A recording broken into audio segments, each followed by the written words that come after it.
As you're taking your seats and before Bill introduces each of you, I just wanted to welcome you and thank each of you for taking the time and trouble to come to the hearing to offer your testimony. We look forward to discussing it with you.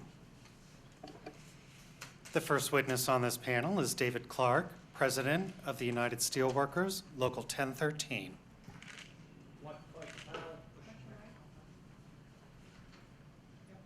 I'd like to thank the panel for hearing our testimony today. My name is David Clarke, and I've worked at United States Steel Fairfield Tubular Operations for 16 years. I perform on-turn maintenance and repairs and keep the facility running.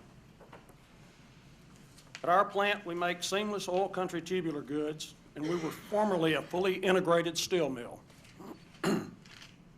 Our flat roll products went to a wide range from appliances to electric motors. Our OCTG pipe went into the petroleum and natural gas extraction, exploration, and transmission segments of the energy market. The closure of the bulk of our facilities has had an impact on many of my friends and coworkers. We currently do not produce the raw material to supply our pipe mill with steel for conversion into pipe. Our coating line depends upon flat roll product from other suppliers to process as well. In August of 2015, our fully integrated facility went through a series of closures that ended iron and steel making, casting, and flat roll carbon steel converting and finishing operations. This left over 1,000 people without work in an economy that was already devastated by the closure of numerous coal and coke operations. While our steel operations are shut down, our pipe mill currently only runs at 25% capacity. We have seen numerous layoffs, and we expect more to continue. The plant is currently only running facilities that have orders, then placing workers on layoff until the next section of orders come in. The Birmingham, Alabama economy has suffered numerous factory closures over the last several years, and the number of effective employees is only going to continue to grow unless we do something to stop unfair trade. U.S. Pipe in North Birmingham, McWayne Pipe, Stockham Valve and Fittings, Steelscape, and other manufacturers have ceased operations in an area that was once known as the Pittsburgh of the South. My community is struggling, and many employees are relocating to find jobs that can sustain a family. Our local union has opened a food bank in order to help members who have lost their jobs. My wife, nephew, and numerous others volunteer at the food bank to help people not only with food items, but to help steer them toward any additional help they may need.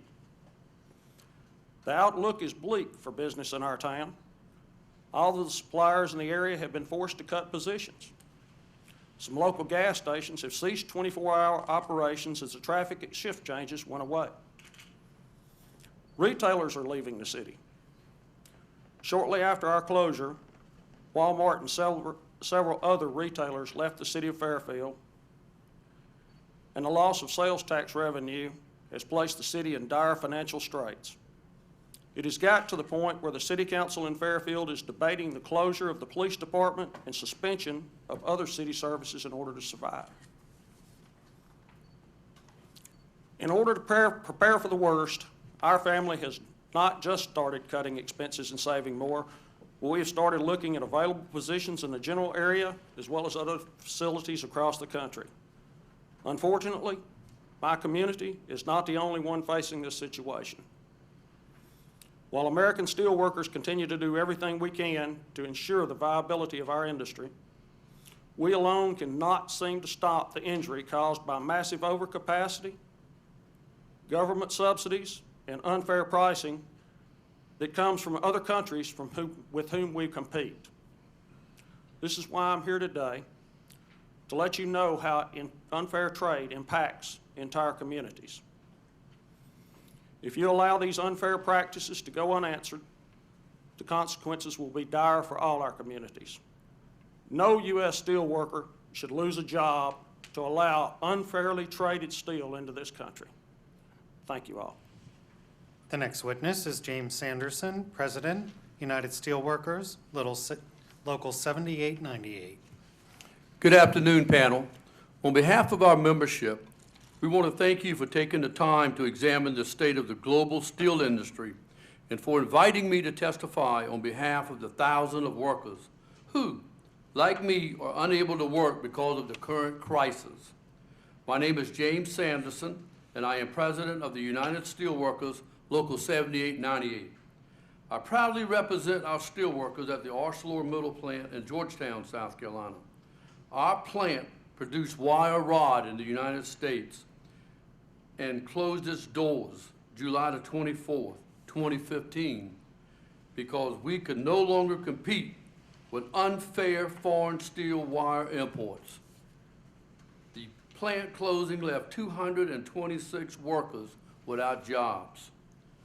The USW is the largest industrial union in North America with more than 850,000 active members. The USW represents workers in the domestic wire rod industry at numerous facilities in addition to ArcelorMittal Georgetown, including another ArcelorMittal mill in Indiana, Cascade Steel Rolling Mills in Oregon, Everaz Pueblo in Colorado, Gerdau American Steel US in Texas, Republic Engineered Products in Ohio, and Sterling Steel Company in Illinois. I'm here today to testify on behalf of all our steelworker members, retirees, and their families as to why it is essential that the administration do more to provide relief from unfairly traded imports of steel and address global overcapacity in the steel manufacturing. For years, our union has been fighting against foreign governments and companies seeking to gain an unfair advantage by violating trade rules.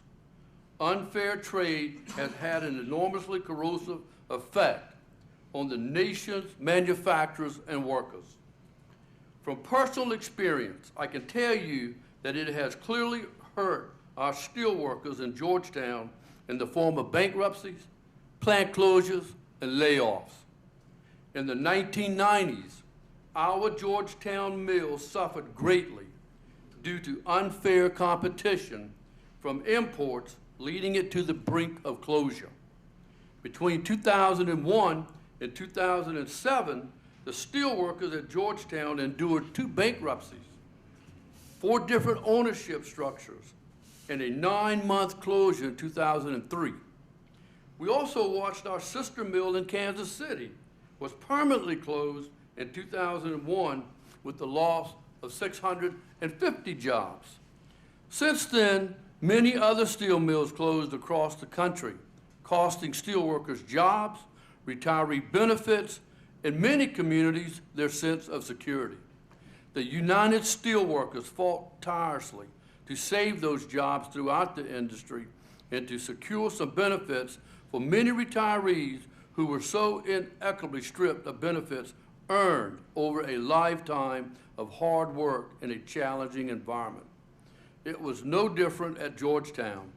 The union and its members worked with ownership to do everything possible to make the Georgetown wire rod more competitive. The trade orders against dumped and subsidized wire rod import from countries like Brazil, Indonesia, Mexico, Moldova, Trinidad, Tobago, and Ukraine were extremely important to Georgetown's survival. Early on, they helped to keep Georgetown workers from suffering the same permanent fate as the steelworkers at the Kansas City mill, and they set the stage for Georgetown to eventually become part of the ArcelorMittal. Unfortunately, this reprieve was short-lived. By the end of 2012, unfairly traded imports of wire rod from China were pouring into the U.S. market, forcing our company to again lay off an entire production shift, putting 4 steelworkers out of work. And while the plant was able to stay open for a while longer, in July of last year, ArcelorMittal shut down the entire plant, leaving 226 workers without jobs.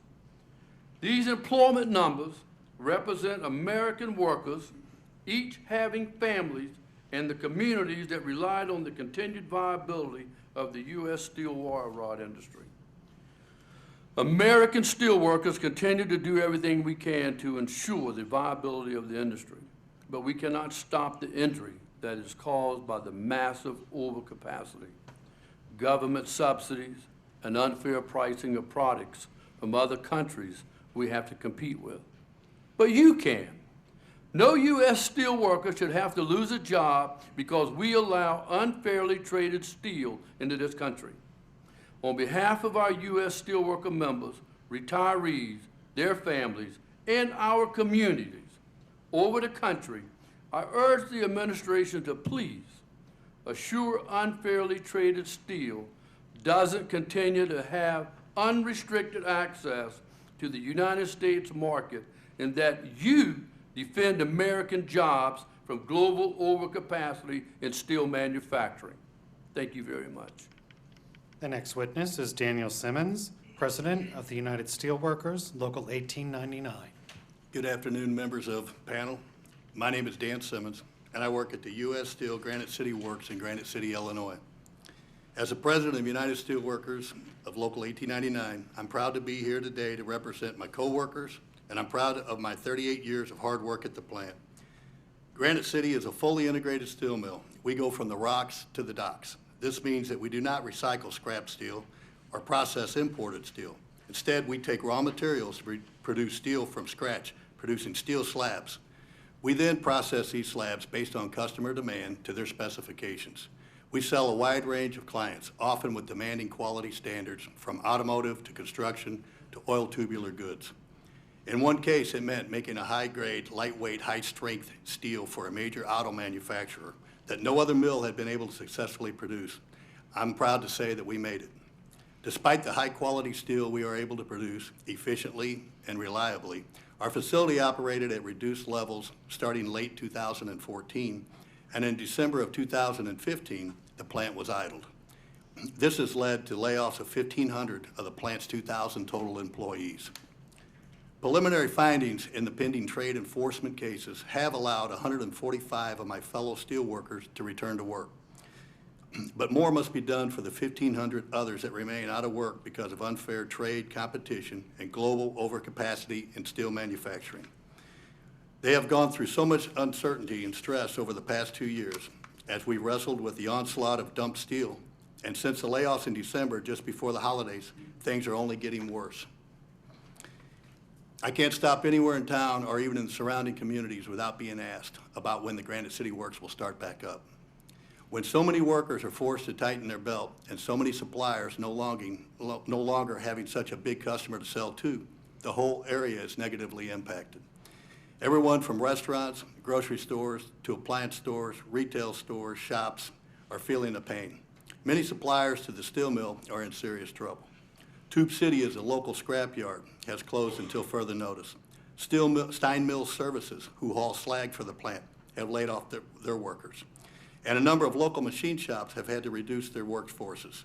And because of U.S. Steel proactively investing in its facility to stay cutting edge, trades workers who worked on improvements are also out of work. For the sake of our community, for my fellow steel workers, for all those in the armed services reliant on high-grade American steel for protection, and for our entire manufacturing sector, we need to stand up for steel. I ask that you pursue every option at your disposal to ensure that we can get back to work as quickly as possible. Thank you. The next witness is Tim Davis, Vice President of the United Steelworkers, Local 8378. Good morning. I want to thank you for the opportunity to speak to you this afternoon. My name is Tim Davis. I've worked as a crane operator at Cascade Steel Rolling Mills in McMinnville for over the past 2 years. I am proud to work alongside my father, who has also worked there for 30 years. And as Vice President of the United Steelworkers Local 8378, it is an honor to represent the hardworking individuals at Cascade. At Cascade, we make rebar of various sizes and lengths, as well as coiled rebar and flat bar. All our steel is made from recycled scrap steel. We ship our products all over the western United States, and we export our products all over the world, including Canada and Guam. As a crane trainer and operator, my typical day is involved with moving newly made rebar from the finishing mill into storage bays to await shipping. and then loading trucks and rail cars that come into the facility to pick up our products. Due to the amount of coiled wire and rebar that is currently being dumped into our market, Cascade has been reduced from a facility churning out steel 24 hours a day, 7 days a week, to only running 4 or 5 days a week, depending on what orders have come in. This steep reduction in output has led to the layoff of over 25% of my workforce, including myself, and freezing our hiring of summer help from the local college. Our manufacturing capacity has dropped 15% from around 75% to 60%. This layoff has been hard on me and my family as we work to make ends meet. We've had to significantly reduce our standard of living and change our lifestyles to reflect the loss of my income. Our kids don't understand why we've had to start shopping at discount and secondhand stores, or why we're buying different brands of groceries that don't quite taste the same. The kids both need braces, and we just had to take $3,000 out of savings to pay for the first step of my daughter's dental care plan for just the spacer she'll have for the next 3 months. After those 3 months, it'll be over $4,000 for the next step. That is money we have no means to replace in our current financial situation. My community is also suffering from the import crisis of the global overcapacity of steel. According to a 2009 survey from the Oregon Labor Department, every one job at Cascade Steel created 4 other jobs in our local community. With over 70 current workers laid off from Cascade Steel, over 280 local jobs in my community are at risk. In addition to the layoffs at Cascade, another large employer, SP Fiber Technologies, is permanently closed and laid off over 200 workers. This has made the economic activity generated by Cascade even more important. Between SP Fiber's closure and the layoff at Cascade, my community is really hurting. A close friend of mine owns Mikey's Pizzeria, and he's told me that his business in the last quarter has declined 29% since the same quarter of last year. If something doesn't turn around soon, he'll be forced to lay off his workers, and other local businesses will follow, adding to the negative spiral of layoffs and reduced spending that is crippling McMinnville. I love my job. I wake up every morning hoping to hear the phone ring to call me back to work. I miss the feeling of crane controls in my hands, and I miss the people that I work with and how they've become more of an extended family than simple coworkers. I miss being able to provide everything that my family needs, and I miss the security of knowing that when something like a dental bill for one of my children comes in, I will be able to pay it. Cascade Steel isn't just a job to me. It helped raise me. The paychecks my dad received from working there when I was growing up allowed me to participate in sports when I was in school, paid for our family vacations, and ensured that I had a roof over my head and food on the table. I want that for my family. I want to know as long as I work hard to provide for my family that they can have the same childhood I did thanks to my dad working hard at Cascade Steel. If we continue down this path of apathy toward American manufacturing and continually, consciously outsource American manufacturing jobs, we will become a nation of service and retail workers. We will not create, build, or manufacture anything on our soil because it'll be cheaper to import them. There'll be foreign-made products that are poorly made by cheap labor. We are now seeing the effects of years of allowing low-cost, low-quality, foreign-made products to flood our economy. It angers me that while the workers in my community suffer, we reward companies overseas for practices that would be considered illegal here by funneling US dollars back to their countries. Everyone in this room knows why many of these foreign products are so cheap to make is because of unsafe working conditions, environmental practices which are unaccepted, and sub-minimal pay for workers. I implore this committee to consider the true cost of allowing terrible trade policies and bad trade agreements to continue destroying the very thing that made this country what it is.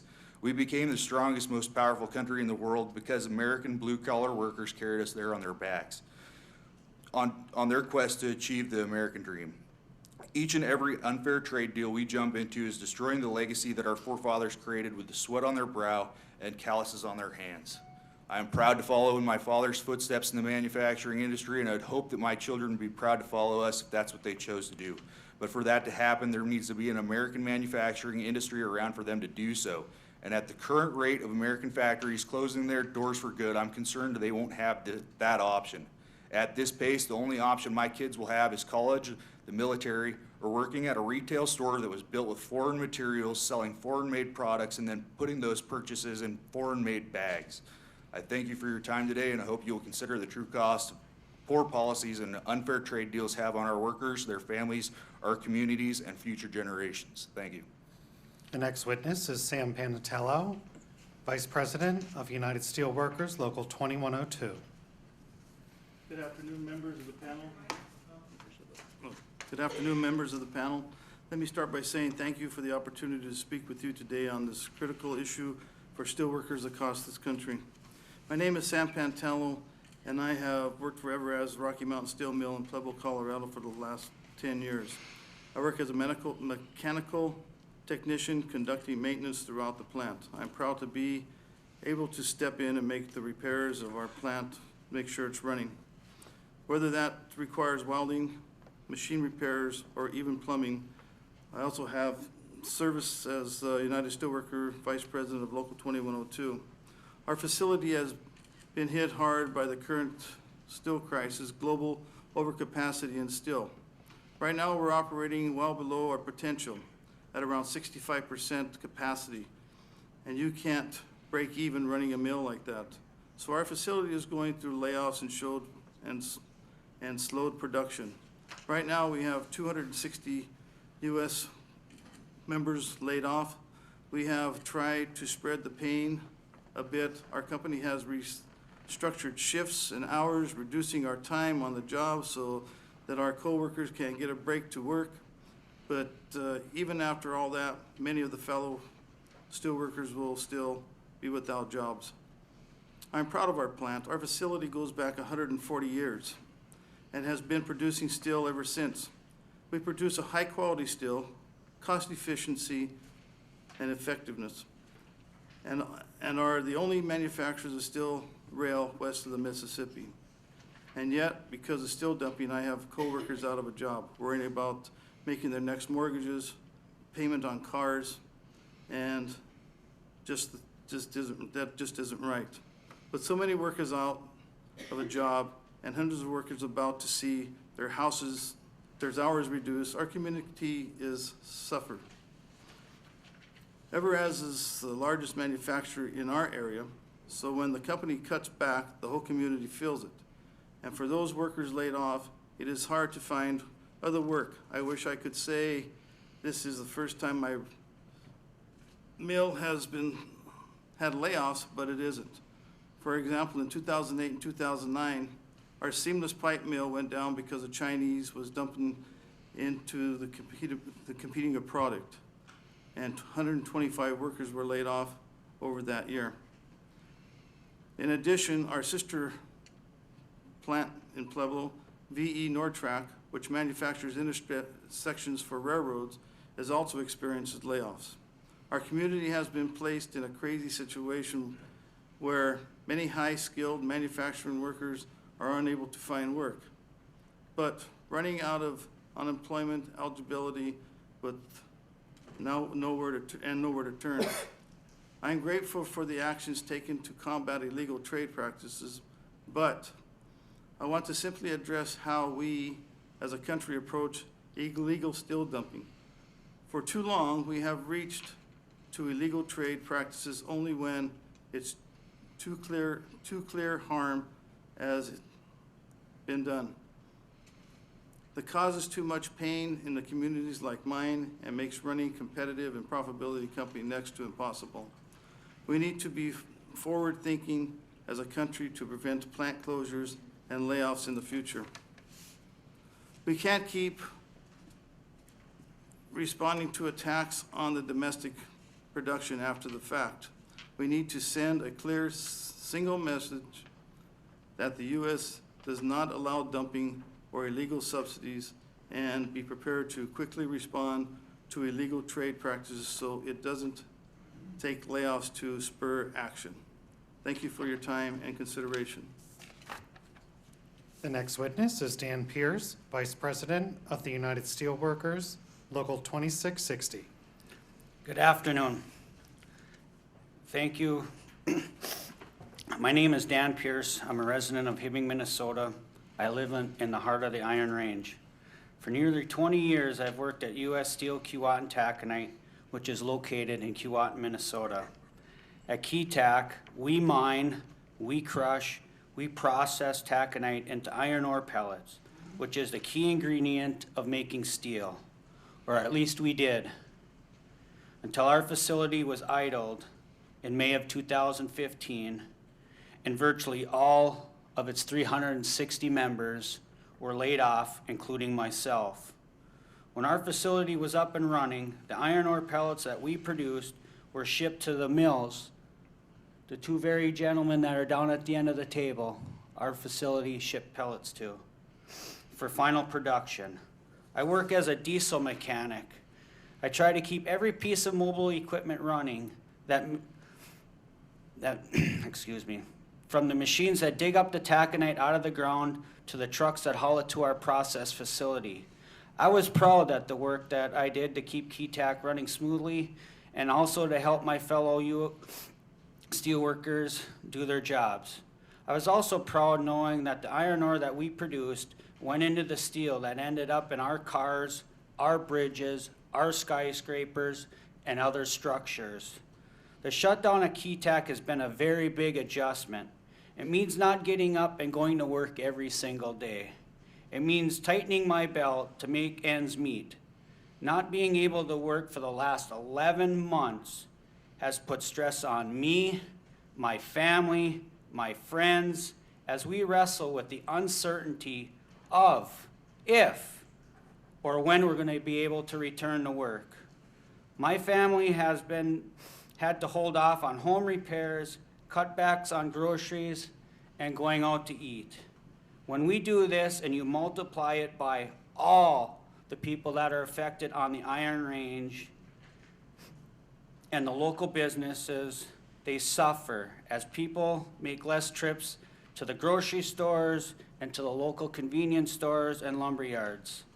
Everything on the range depends on mining companies running.